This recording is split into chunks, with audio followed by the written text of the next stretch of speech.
warahmatullahi wabarakatuh. Waalaikumsalam warahmatullahi wabarakatuh. Kita buka dulu dengan bacaan basmalah bersama-sama. Bismillahirrahmanirrahim. Bismillah, alhamdulillah, wala haula wala quwwata illa billah. Asyhadu an la ilaha illallah wahdahu la syarika lahu wa asyhadu anna Muhammadan abduhu wa rasuluh. Allahumma shalli ala Muhammad wa ala Muhammad. Allahumma inna nas'aluka ilman nafi'a wa rizqan halalan thayyiban wa amalan mutaqabbalan. Subhanaka la ilma lana illa ma 'allamtana innaka antal alimul hakim. Ananda semuanya, kita malam ini langsung ke materi inti gitu ya. Ternyata Pak Uda ngasih kopian atau editan kitab tarhib, pembukaannya itu kurang komplit ya, hanya sedikit itu. Jadi kita langsung saja, karena kalau harus nyari dari kitabnya asli tentang pembukaannya. Nah, ini pembukaannya ada dua gitu ya, pengantar, maksudnya pengantar dari Muhammad bin Abdullah dan pengantarnya dari pengarang Abu Syuja sendiri gitu ya. Seperti itu, ada 1, 2, 3, 4 halaman mestinya ya. Pasti ada 4 halaman ya Mas. Tapi karena ini enggak ada yang di-share di e-learning, kita langsung saja ke kitab Thaharah. Masih halaman 1 ya. Masih halaman 1. Oke, apa ini yang ngechat ini? Oke, jaringannya ada yang nggak bagus. Oke, bismillahirrahmanirrahim. Anda semuanya, semoga sudah di print semuanya. Jadi Pak Uda nggak perlu menayangkan ini ya, kitabnya, atau Pak Uda tayangkan juga boleh kalau bisa ya, kalau bisa ditayangkan. Tapi kalau nggak bisa, mana kitabnya? Semoga saja ini bisa. Nah ini halaman 1. Nanti ada catatan kakinya di bawah ya. Catatan kakinya di bawah yang kecil-kecil ini. Jadi Anda semuanya, yang catatan kaki di bawah garis itu adalah pekerjaan yang dilakukan oleh Mustafa Adib Al-Bugho. Ya, yang pengarang berikutnya. Yang kitab aslinya adalah yang di atas garis gitu ya, di atas garis itu kitab aslinya. Nah, sebenarnya kitab aslinya sedikit, namanya matan, sedikit sekali. Maka ditambahin dalil-dalil di bawahnya catatan kaki gitu ya. Bismillahirrahmanirrahim, langsung saja kita Thaharah. Kitab kalau dalam kajian kitab, dalam kajian kitab kuning itu biasanya diterjemahkan dengan bab ya, bab at-thaharah, bersuci. Bab bersuci Anda semuanya ini sudah kita pelajari waktu kita SD, waktu SMP gitu ya. Mungkin juga masih ada sekolah-sekolah diniyah gitu. Tapi kita mengungkap kembali juga tidak apa-apa gitu ya. Kita belajar lagi, Bauda juga belajar lagi. Bahasan Thaharah Ananda semuanya pasti ini dalam bab-bab kitab fikih itu yang pertama dan yang utama, yang pertama dibahas tentang Thaharah. Di kitab fikih manapun gitu ya, hampir semuanya yang namanya bahasan fikih, kitab Thaharah ini yang di halaman pertama. Nah, karena Thaharah ini kaitannya dengan sah tidaknya nanti seseorang itu untuk melakukan ibadah gitu ya. Karena ibadah ini dibutuhkan tata cara untuk membersihkan diri dari hadas dan najis. Karena ada beberapa ibadah yang diwajibkan, yang menjadi syarat seseorang itu harus keadaan suci gitu ya. Suci dari hadas. Hadas itu ada 2 hadas. Ada berapa hadas?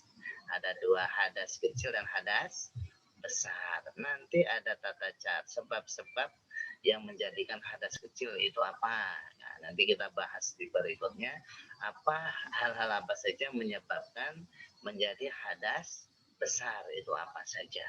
Demikian juga tentang bahasan najis gitu ya. Bahasan najis yaitu nanti ada hadas, ada najis kecil, ada najis sedang, ada najis besar. Nanti tata cara membersihkannya bagaimana?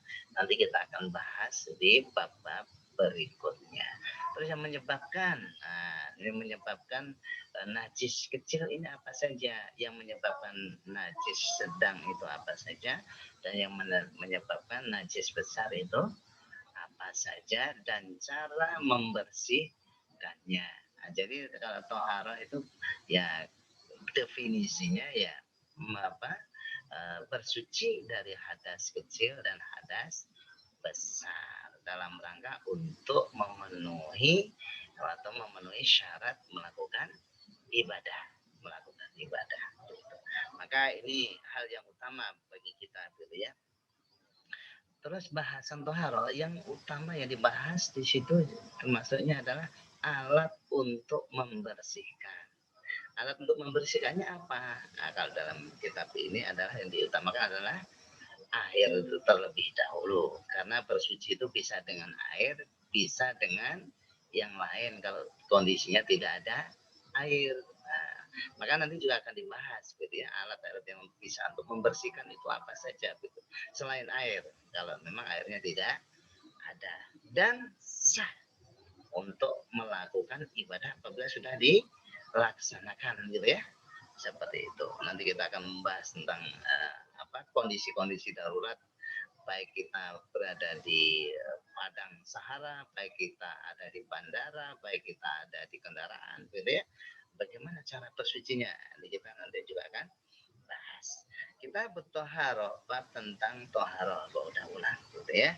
Al-miyahu allati, nah Anda boleh ya kalau sudah mengeprintnya, nah ini boleh dicoret-coret gitu ya. Kalau belum ini mohon nanti segera di print ya, paling enggak 5 lembar lah ya, 5 sampai 10 lembar. Al-miyahu allati yajuzu, al-miyahu artinya air-air allati yang yajuzu boleh atau sah biha dengan air apa?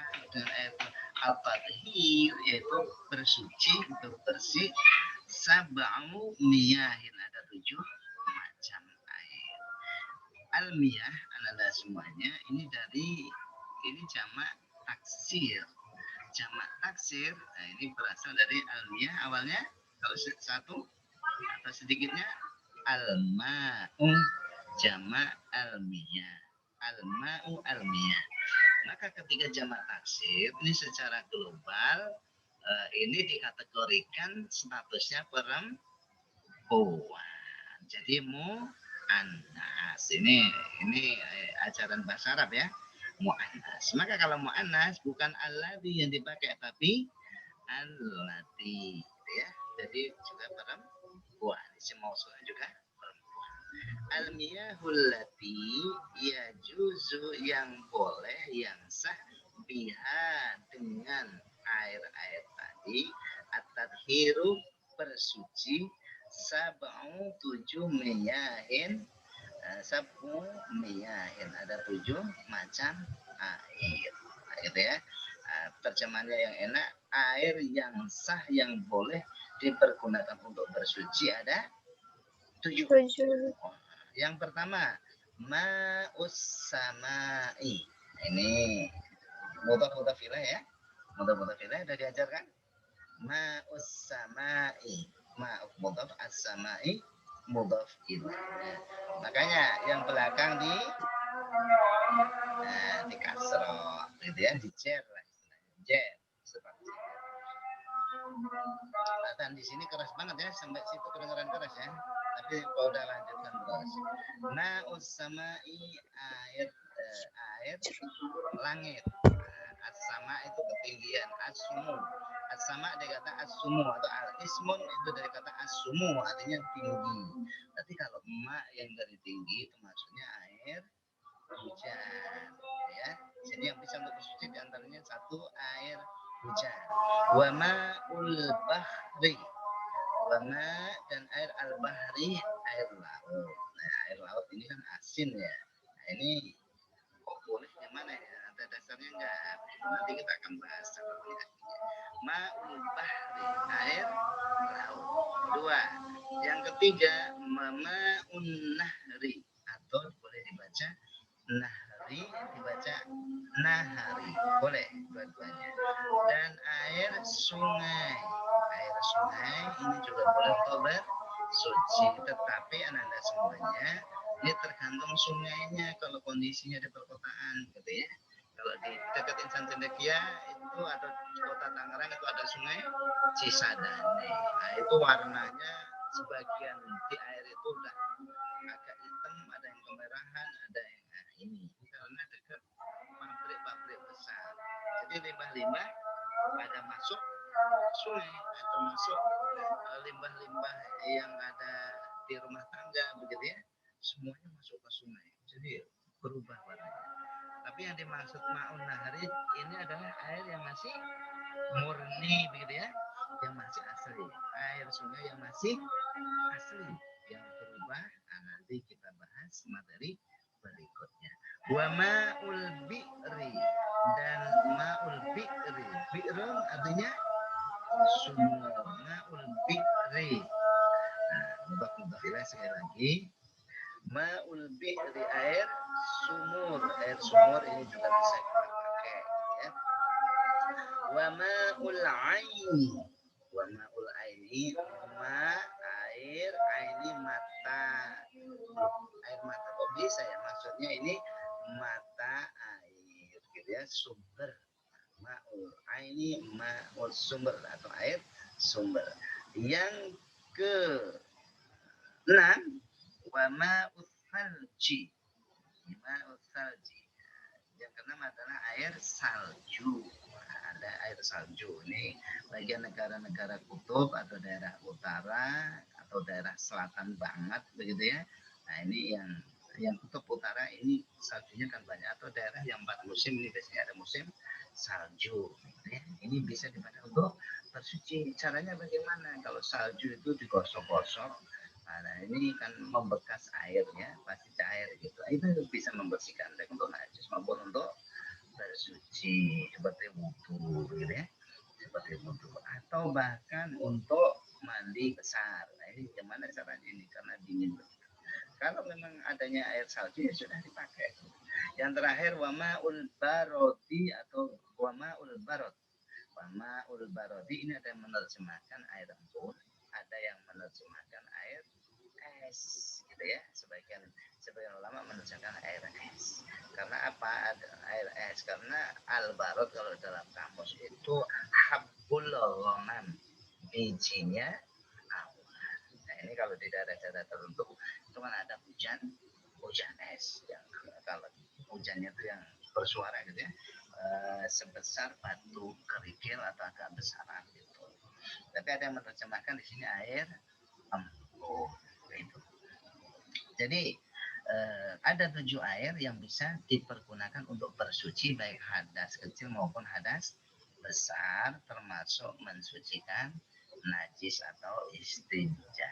Kita baca catatan kakinya di bawah gitu ya. Catatan kakinya di bawah. Nomor 1 itu yang di nomor 2 di kitab itu, nomor 2 kalau nggak salah ya. Di kitab itu nomor 2 catatan kakinya yang kecil-kecil. Yang kecil-kecil. Nah, di sini. Ya, itu yang dikerjakan oleh Mustafa Dib Al-Bughawi itu ya, menambahi dari wa yumkinu ayyuqala ikhtisaran, wa yumkinu, dan dapat ayyuqala dikatakan disarikan ikhtisaran secara singkat. Jadi air yang 7 tadi itu dapat diambil kesimpulan, maksudnya begitu ya. Ia tatahharu bikulli ma'in, dari bersuci dengan setiap air, bi artinya dengan, bikulli ma'in, setiap air, naba'a minal ardi, yang muncul dari permukaan bumi. Jadi air yang 7 tadi bisa disimpulkan, jadi bersuci itu bisa dengan air yang muncul naba minal ardi, yang muncul dari bumi. Yang muncul dari bumi itu apa saja? Nah, tadi ada ma'ul aini, ma'ul bi'ri, ma'ul nahri. Nah, ya, ma'un nahri. Nah, itu yang muncul dari permukaan tanah. Ada ma'ul bahri. Nah, jadi air sumur, sumber mata air, air sungai, muaranya ke air laut, gitu ya. Air laut. Berarti yang di atas bumi ada 4. Au nazala minas sama, atau air ma'un nazala minas sama, yang turun dari langit. Yang turun dari langit apa saja? Ma'us sama, yaitu air hujan. Ma'us salji, yaitu air salju. Wa ma'ul barodi, air embun, atau ada yang menurut air es. Jadi ada 3 bagian disimpulkan gitu ya. Yang muncul dari permukaan bumi itu ada 4. Yang muncul dari yang turun dari langit ada 3, gitu ya. Semuanya ada 7. Anda semuanya, pembagian 7 air ini yang dikategorisasi oleh Abu Suja pada waktu itu beliaunya menemukan air pada waktu itu ya 7 ini. Selain yang 7 bisa nggak dipakai selain 7. Kalau di Indonesia itu ada air yang belum masuk di sini. Ada air di atas gunung, namanya air danau, di kawah itu ya. Kawah-kawah besar itu kan airnya air suci gitu ya. Boleh dikatakan air mutlak begitu. Terus ada air yang di rawa. Nah, ini kan belum masuk dalam kitab ini. Air rawa gitu ya. Ini kan bisa untuk bersuci juga. Terus ada air lagi yang dekat-dekat antara laut dan sungai. Ini namanya air payau. Nah, ini kan juga masuk gitu ya. Kalau itu baru 7. Terus air nanti yang diambil dari udara, diambil dengan alat tertentu yang bisa dicairkan. Nah, ini masuk air apa ini? Ini kan belum ada. Atau termasuk air suling, air yang disuling. Ini kan belum masuk juga, gitu ya. Jadi tambahannya sebenarnya sangat banyak sekali. Makanya tidak boleh disakralisasi bahwasanya air yang boleh hanya 7 itu, yang lain tidak. Enggak. Ini disesuaikan dengan perkembangan zaman. Jadi disesuaikan dengan perkembangan zaman. Nanti Anda akan lebih tahu tentang air mana saja yang bisa ditemukan, gitu ya, dengan cara-cara dan alat-alat tertentu. Terus air yang 7 tadi atau air yang lain dasarnya apa? Nah, ini kalau orang sekarang kan kalian ditanya tentang dasarnya apa? Bersuci dengan air-air tadi, macamnya ada 7 atau tambahannya ada air danau, ada air rawa, ada air payau, ada air suling, ada air yang lain begitu. Dasarnya apa? Nah, kita belajar tentang ayatnya. Sebenarnya banyak ayat, di sini dicantumkan hanya wal aslu fi jawazi. Nah, ini lanjutannya, catatan kaki, wal aslu, dan dasar fi jawazi, yang mendasari atau dasar itu bisa ayat, bisa hadis gitu ya.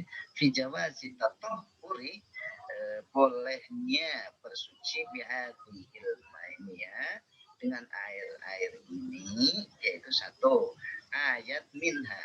Ada banyak ayat ya di Al-Quran itu tentang air itu. Qauluhu ta'ala, firmannya Allah Ta'ala, wa yunazzilu alaikum minas sama'i ma'an liyutahhirakum bih. Surat Al-Anfal ayat 11. Wa yunazzilu, dan Allah menurunkan, alaikum, kepada kamu sekalian, minas sama'i, dari langit. Wujudnya apa? Ma'an, berupa air. Wa yunazzilu, kenapa Allah menggunakan kata yunazzilu, kok enggak pakai anzala wa unzilu gitu ya. Wa yunzilu alaikum, kenapa? Nah, ini ada yang menafsirkan bahwasanya wa yunazzilu itu termasuk kata yang menurunkan tapi secara tidak global gitu ya. Kalau anzala ini menurunkan secara global, tapi kalau yunazilu itu munajjaman. Menurunkannya dari langit itu bertahap kotorat ya, turun, tidak sekali turun gitu ya. Wa yunazzilu alaikum, dan diturunkan dari Allah, menurunkan dari langit dengan cara berangsur-angsur alaikum kepada kamu, Siapa? Kamu, umat manusia. Minas samai dari langit, apa wujudnya? Ma'an, air ya, air. Liyutahhirukum. Li di sini ada li, ini lam li ta'lil atau li ta'liliyah ya. Lam untuk li hikmah, bahwasanya tujuan menurunkan air apa? Liyutahhirukum, untuk mensucikan kamu sekalian. Air gunanya diantaranya adalah untuk mensucikan kamu sekalian, sampai untuk dikonsumsi ya, seperti itu. Bihi, bi itu ba isti'anah atau ba istihdam, ba yang fungsinya untuk membantu, seperti contoh yang lain, pokoknya katab tu bil kolami, aku menulis dengan pena atau dengan pensil. Nah itu bi, bil kolami sama bihi. Liyutahhirukum bi, supaya Allah mensucikan kamu. Setelah dikasih air kan tentunya bersuci gitu. Bihi dengan air. Begitu. Anak-anak semua, ini salah satu dalil banyak ayat-ayat Al-Quran tentang air. Jadi ma'an dalam ayat tersebut itu mencakup ma'us sama, ma'ul bahri, ma'un nahari atau nahari, ma'ul bi'ri, ma'ul aini, ma'ul salji, wa ma'ul bardi. Gitu ya, seperti itu. Namun ada hadis yang lain sebagai dasar untuk mendasari dari air yang di atas juga ada ya. Wahad itu, dan ada beberapa hadis, minha diantaranya Marwahu Abu Hurairah, Abu Hurairah radhiyallahu anhu qala, diriwayatkan oleh Abu Hurairah. Hurairah ini sahabat Nabi ya, sahabat Nabi. Beliau ada termasuk sahabat, tapi sahabat kecil. Beliau masih berumur pada waktu itu, masih pertemuannya Nabi tidak lama, tetapi Abu Hurairah ini meriwayatkan hadis sangat banyak sekali. Karena apa? Setelah bertemu Rasulullah itu beliaunya hampir nggak pernah pisah, Makanya banyak dari riwayat hadis yang diriwayatkan dari beliau, gitu ya. Abu Hurairah banyak sekali, gitu ya. Termasuk ini, Abu Hurairah radhiyallahu anhu, apa yang diriwayatkan oleh Abu Hurairah radhiyallahu anhu, semoga Allah meridhoi beliau, qala berkata, sa'ala rajulun, sa'ala bertanya rajulun, seseorang. Ini jumlah fi'liyah ya, kalau dalam bahasa Arab ada jumlah fi'liyah, ada jumlah ismiyah. Fi'liyah susunan kata yang diawali dengan kata jumlah, sa'ala rajulun. Tapi kalau jumlah ismiyah, nanti isimnya menunjukkan rajulnya sa'alu atau rajulnya sa'ala, gitu ya. Sa'ala rajulun, seseorang berkata kepada siapa? Rasulullah sallallahu alaihi wasallam ya, kepada Rasulullah sallallahu alaihi wasallam. Faqala, dan berkata, ya Rasulullah, wahai Rasulullah, inna, sesungguhnya kami, narkabul bahro, narkabun naik bahro, rokiba yarkabu, rokiba yarkabu.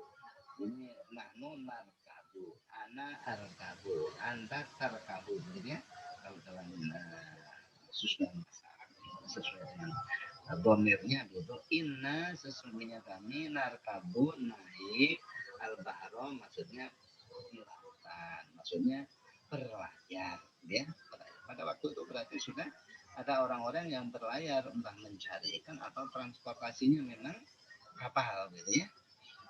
Dan dilanjutkan, wa nahmilu ma'ana al-qalilu minal ma', dan bersama kami itu al-qalil minal ma', sedikit air ya. Kami hanya membawa sedikit air, gitu, minal ma'. Fa in tawaddo'na, dan apabila kami berwudu, tawaddo'na bihi, dengan air, fatishna, kami akan kehausan, karena di laut itu kan jauh, luas jangkauannya, gitu ya. Tapi kami bawa air nggak cukup untuk bersuci, maka gitu ya. afanatawadda'u bima'il bahri, apakah kami boleh untuk berwudu dengan air laut? Maka faqala, maka Rasulullah menjawab berkata, faqala Rasulullah sallallahu alaihi wasallam, Rasulullah SAW bersabda, huwa laut, air laut atau huru itu suci dan mensucikan ma'uhu airnya. Wa tuhuru ma'uhu. Wa al-bahar atau huru itu suci serta mensucikan ma'uhu airnya. Al-hillu maitatuhu dan halal bangkainya. Jadi airnya suci, bangkainya pun halal. Tapi dimaksud bangkai di sini adalah hewan-hewan yang hidup di laut, bukan hewan darat. Jadi berlaut mati termasuk halal, bukan, gitu ya. Jadi bangsanya ikan. Semua yang ada di laut ini, kalau menurut hadis ini, al-hillu maitatuhu halal. Terus pengertian maitah atau bangkai itu sebenarnya apa? Kalau umpamanya kita mengembala kambing, gitu ya. Kambingnya ada yang nakal, kebetulan kepukul kepalanya di tengah-tengahnya orang, gitu ya. Kepukul, terus dia muter-muter mati. Nah, itu termasuk matinya. Ya. Yang terkategori bangkai apabila hewan yang matinya tidak disembelih secara syar'i, secara syariat Islam, ya. Nah, ikan di laut, nah ini karena maitahnya halal, tidak harus disembelih seperti hewan darat, gitu ya. Tidak disembelih secara syariat. Ikan itu tertangkap langsung dimasukkan tong, di asin mati, terus dijual di pasar atau di lelang, gitu ya. Nah ini halal, gitu ya, halal. Yang termasuk umpamanya, yang termasuk bangkai anak-anak semuanya, seandainya Anda punya harimau, terus disembelih secara syar'i, menyembelihnya dengan niat yang baik, dengan benda yang tajam atau alat yang tajam, berarti disembelih dikeluarkan darahnya. Kira-kira harimau sembelihan secara syar'i tadi halal atau tidak? Ayo, halal atau tidak? Sembelihannya halal atau tidak, Anda semuanya? Nah ini sambil ini ya. Ya tentunya tidak. Tentunya halal atau tidak sembelihan harimau, tapi secara syar'i. Dengan tekan bismillah di hadapan kiblat, gitu ya. Terus alatnya tajam, gitu. Kira-kira halal kah? Sembelihnya halal tapi hewannya haram mungkin, Pak.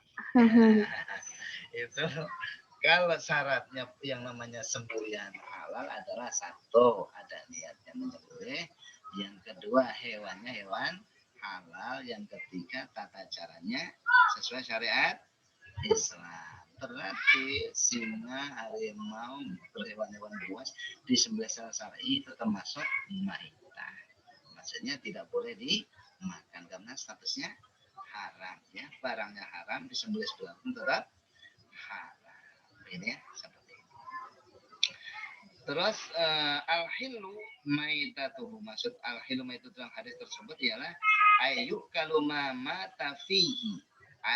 Maksudnya yuk kalau dimakan mama tafihi, yang mati di dalamnya. Maksudnya hewan-hewan di dalamnya mati dengan tidak disembelih secara syariat, halal. Maksud al-halal maitatu itu ya, minas samaki wa nahwi, minas samaki wa nahwi. Terus termasuk di situ adalah ikan-ikanan dan semacamnya. Biduni Ridhen syar'in, matinya tanpa disembelih secara syariat, gitu ya. Jadi semua hewan yang ada di laut halal. Nah, tapi ada beberapa ulama yang mengecualikan, ada pengecualian seperti ular laut. Ular laut itu kan ular yang punya bisa, yang punya racun, dan termasuk bertaring. Nah ini dikecualikan. Nah, kalau ular laut diharamkan, nah ini termasuk ular sungai atau ular air, gitu ya. Nah seperti itu. Demikian Ananda semuanya yang bisa disampaikan, semoga lebih dari 25 menit ya. Nah, ini kalau ada kelebihan mohon dimaafkan, tapi kalau tidak lebih alhamdulillah, begitu ya. Seperti itu. Anda semuanya, demikian yang bisa disampaikan. Nanti kalau ada tanya jawab bisa nanti di pertemuan-pertemuan berikutnya. Ya, nanti kalau bisa dijawab, kalau tidak nanti ditangguhkan. Oke, kita tutup pertemuan kita dengan doa kafaratul majelis. Subhanakallahumma wa bihamdika asyhadu an la ilaha illa anta astaghfiruka wa atubu ilaik. Terima kasih Anda semuanya telah hadir di majelis ilmu belajar bersama. Yang hadir ada 55 orang, berarti masih ada beberapa ya. Ada 15-an lebih ini yang belum hadir ya. Ada 15-an. Nah, ini semoga saja nanti bisa ikut kita bersama mengkaji bareng. Dan jangan lupa nanti untuk absen di e-learning ya. Di e-learning tapi buka sebentar, absen fikir malam. Nah, ini sebagai tanda kehadiran. Demikian, kurang lebih mohon maaf. Billahi taufiq wal hidayah.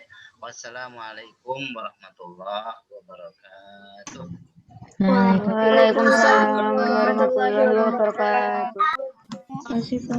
Terima kasih, Pak.